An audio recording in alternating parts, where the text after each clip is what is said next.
À 6h45, Europe 1 vous répond, Thomas Soto. Moins 10,3% pour l'action Renault hier à la Bourse de Paris. Renault qui tremble, Renault sur lequel plane l'ombre de la triche. On sent bien que les fantômes de Volkswagen ne sont pas très loin. Bonjour Nicolas Lefrançois. Bonjour. Vous êtes journaliste indépendant, c'est important, spécialiste du secteur automobile.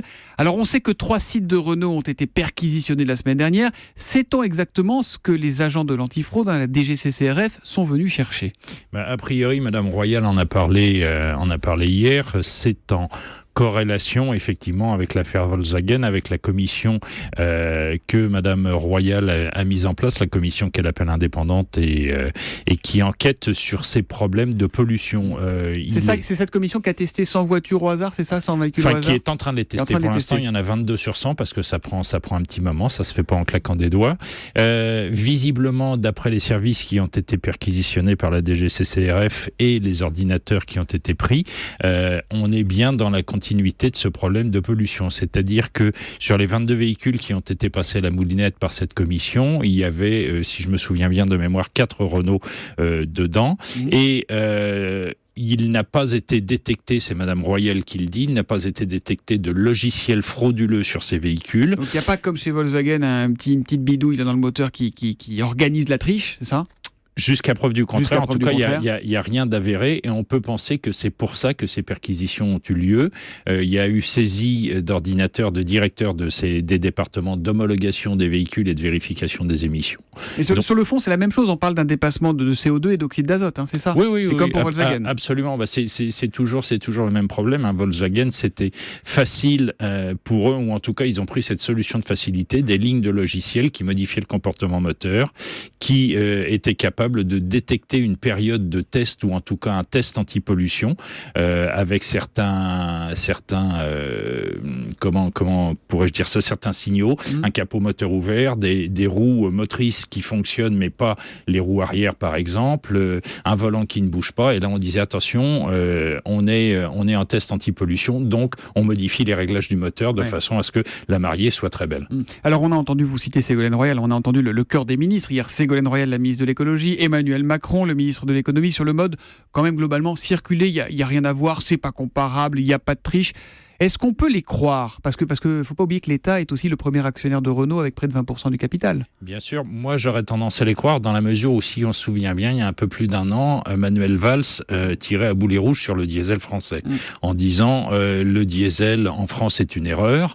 Il est revenu sur ses déclarations 6 mois plus tard parce que bizarrement au gouvernement on s'est aperçu qu'on avait 3 constructeurs, d'un côté PSA Renault, enfin PSA Citroën Peugeot et de l'autre côté Renault qui était parmi les premiers dieselistes au monde. Et donc, le gouvernement était en train de tirer une balle dans le pied de l'industrie automobile française. Nicolas Lefrançois, vous avez peut-être trouvé ma question confondante de naïveté, mais pourquoi on ne fait pas les tests comme on conduit ? C'est pas compliqué de se mettre dans un laboratoire, de faire attention qu'il n'y ait pas de vent, qu'il n'y ait pas de lumière, qu'il n'y ait pas de bruit, qu'il n'y ait personne. On roule et on voit ce qui sort du pot d'échappement. Alors justement, vous avez dans la question, vous avez émis une partie de la réponse. Le problème, c'est il n'y a pas de vent, il n'y a pas de ceci, il n'y a pas de cela. Pour faire des essais sur route, jamais vous n'allez trouver, et en tant que journaliste spécialisé, toutes les rédactions connaissent le problème, jamais vous n'allez trouver des conditions équivalentes, à moins de faire rouler 100 véhicules le même jour, au même endroit, en même temps, à la queue leu-leu, l'un derrière l'autre. Le laboratoire permettait de reproduire des conditions identiques en température, en vent, etc., etc. Il est clair que, et ça on le sait depuis une trentaine d'années, ça n'a rien à voir avec les conditions d'utilisation réelles. D'où cette question d'Olivier sur Europe 1.fr. Que croire quand on achète une voiture aujourd'hui ? Est-ce que tout est bidon, la conso, la pollution et le reste ? Jusqu'à preuve du contraire, oui. La consommation. Jusqu'à preuve du contraire, oui. Jusqu'à preuve du contraire, oui. Oui, bien sûr, il est clair, une fois encore, en tant que journaliste spécialisé, et mes confrères l'ont tous vécu, à chaque fois qu'on prenait une automobile, on nous annonçait 4,5 litres au 100 ou des choses de ce genre. Jamais vous n'arriviez à reproduire ces conditions de consommation. Et chez les autres constructeurs français, on risque aussi d'avoir de mauvaises surprises ? Jusqu'à preuve du contraire, il n'y a pas eu de perquisition chez PSA et les véhicules de PSA qui ont été passés à la moulinette par cette commission, pour l'instant, s'en sortent plutôt bien. Et Ségolène Royal parle aussi de dépassement dépassement sur plusieurs marques étrangères. Vous avez une idée desquelles ou pas? Il y a déjà des choses qui fuitent ou... Franchement, non. Aujourd'hui, bien malin qui s'aventurerait sur ce sujet. Je ne le ferai pas, en tout cas. Mais il est clair que, jusqu'à preuve du contraire, pour l'instant, on a trouvé des logiciels fraudeurs que chez Volkswagen. Quand je dis chez Volkswagen, dans le groupe Volkswagen, puisqu'il y a une dizaine de marques. Je fais un petit pas de côté, si vous permettez. On parle beaucoup des véhicules diesel, etc. Et les hybrides, tout ça, est-ce que c'est aussi propre qu'on veut bien nous le dire, ça? Parce que finalement, on n'a pas de raison de les croire non plus, si on ne doit pas croire les...